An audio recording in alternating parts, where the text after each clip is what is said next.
Het terrein van de campus is nu nog het thuisplak van een keppel skiep. Maar dat zal oer een ier verorien. Op de verheging van het Oud-Stwart komt een kenniscampus en het haardkantoor van ingenieurs- en adviesbureau E-Quadraat te staan. Alles is gericht op dwarsemes en dwarseme energieopwekking. De gedachte achter dit plan is dat we transitie zien in de breedste zin van het woord. Dus circulair bouwen, hergebruik van groen en energie produceren en kennisontwikkeling. Bouwbedrijf Oosterhof-Halman en E-Quadraat binnen de betinkers van de plannen. Jonken het opwekken van dwarseme energie met een grote biogascentrale, zonnepanelen en een wateraccu, maar het gebied het centrum worden van kennisinstellings en vernijende bedrijven. De plan vergen mij een investering van 80 miljoen en maakt uiteindelijk 250 nieuwe banen opsmieten. De biogascentrale zal op termijn maar liefst 8000 huishoudens in Ljouwert van energie voorzien. Zo'n 10% van wat de stad nodig had.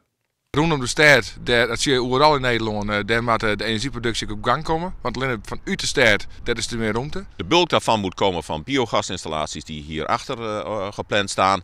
Daarnaast hebben we de ideeën voor de zonnepanelen en de wateraccu. De wateraccu is een accusysteem, noem het een waterkrachtcentraaltje die er vooral voor bedoeld is om te bufferen. En daarmee ook de lokale behoeftes vooral kan voorzien. Het gebied krijgt aast een parkachtige groene oorblik en is echt toegankelijk voor het publiek. Dwarsemes wordt nu nog vaak keppel aan idealisme en subsidie. Maar dat geldt net voor dit park. De belutsen partijen binnen het zoeken van het rendement. Het is een economische grondslag, maar er zit natuurlijk een idealistische idee achter. Maar die idealistische idee, dat we misschien zo niet heel heeg. En nu is het meer realisme. Dit is de nieuwe werkelijkheid. Zo ziet de nieuwe werkelijkheid eruit voor ons. Dus idealisme, nou, misschien ontstaan wel, maar nu absoluut economie en realisme.